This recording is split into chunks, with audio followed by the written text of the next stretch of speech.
नमस्कार, सूर्य प्रभा न्यूज में आपका स्वागत है। मैं सुधीर कुमार आज आपको बताने जा रहा हूं कि किस तरह से अधिकारियों के कुछ मनमानी से या अधिकारियों के अपने निजी स्वार्थ के वजह से कैसे कहीं सुरक्षा से खिलवाड़ किया जा सकता है। इसको लेकर के सुप्रीम कोर्ट के काउंसिल सर्वेंद्र सिंह ने कल हिमाचल भवन में दिल्ली में एक संवाददाता सम्मेलन आयोजित किया और उसमें क्या कुछ कहा उन्होंने वो जानिए। तो सबसे पहले उन्होंने कहा कि नई दिल्ली के स्थित जो एयरपोर्ट है वहाँ एयरपोर्ट अथॉरिटी के कुछ अधिकारियों पर उन्होंने मनमानी का आरोप लगाया। उन्होंने कहा कि अब देश का कुशल नेतृत्व प्रधानमंत्री नरेंद्र मोदी कर रहे हैं, उनके बताए गए रास्तों पर हम और आप चल रहे हैं। ऐसे में जब आतंकवाद और भ्रष्टाचार के खिलाफ जीरो टॉलरेंस की नीति अपनाई गई है, प्रधानमंत्री मोदी जी की विकसित भारत की परिकल्पना से अलग हटकर कुछ चंद अधिकारी मनमाने तरीके से इस प्रकार से कार्यों में जुटे हुए हैं कि वो इन विदेशी कंपनियों को इंडिया से बाहर देखने का कार्य कर रहे हैं।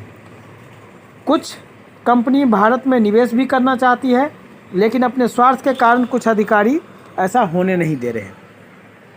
आगे उन्होंने बताया कि एयरपोर्ट अथॉरिटी ऑफ इंडिया ने हाल में ही एक XBIS मशीन के टेंडर की प्रक्रिया में एक ऐसी कंपनी के साथ आगे जाने का फैसला लिया जिसकी मशीन में आग लगने का इतिहास है।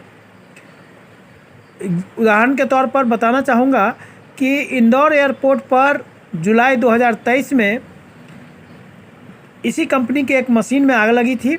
जिस कंपनी की मशीन में आग लगी थी उसी कंपनी को हाल में टेंडर में कॉन्ट्रैक्ट देने का फैसला ये अधिकारी ने किया है। फिर आगे सर्वेंद्र सिंह ने बताया कि सभी एयरपोर्ट इन मशीनों के जरिए ही विस्फोटक वस्तुओं, ड्रग्स, नारकोटिक्स और सुरक्षा से संबंधित चीज़ों की पहचान की जाती है। ऐसे में जरा सी चूक देश को भारी पड़ सकती है। आप समझ सकते हैं यह मशीन कितना महत्वपूर्ण है। लेकिन संवाददाता सम्मेलन में सर्वेंद्र सिंह ने मांग रखी नागरिक उड्डयन मंत्रालय से एयरपोर्ट अथॉरिटी के भीतर जो ये गड़बड़ झाला चल रहा है उसको दूर करना चाहिए। ये उन्होंने सरकार से मांग की, जिसको कि क्या कुछ कहा उन्होंने प्रेस के सामने, इसको भी सुना जा सकता है।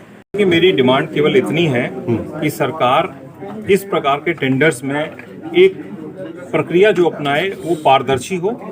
विदेशी कंपनियों को जो आप बुलाते हैं, उनको आप निवेश के लिए बुलाते हैं, उनके लिए एक बराबरी प्लेटफॉर्म होना चाहिए। उनका जो उनसे डील करते समय एक बराबर का दर्जा उनको दिया जाना चाहिए, नंबर 1। नंबर 2, ऐसी कंपनियां जिनका इतिहास थोड़ा सा पुराना गड़बड़ हो, उनके प्रति थोड़ी सी सावधानी बरतनी चाहिए। मामला एयरपोर्ट से सुरक्षा का है, हजारों करोड़ों लोगों की सुरक्षा का है। जिस प्रकार से अमेरिका का इंसिडेंट हुआ, कहीं गलती से कोई ऐसी चीज पास हो जाए एयरपोर्ट अथॉरिटी के स्कैनर से तो क्या होगा, आप लोग बेहतर जानते हैं। मेरा ये रिक्वेस्ट है, एक इस पे जांच बिठाई जानी चाहिए। टेंडर प्रक्रिया को आसान, सरल और पारदर्शी बनाने के लिए सरकार को जो कदम उठाए जाने चाहिए, और मुझे पूरी अपेक्षा है इस सरकार से कि वो ये काम जरूर करेगी। हाँ, तो आप सुन रहे थे सुप्रीम कोर्ट के काउंसिल सर्वेंद्र सिंह को क्या कुछ कहा उन्होंने एयरपोर्ट अथॉरिटी के बारे में, सरकार से क्या मांग की। अब सुधीर को दीजिए इजाज़त। आपका दिन शुभ हो। नमस्कार।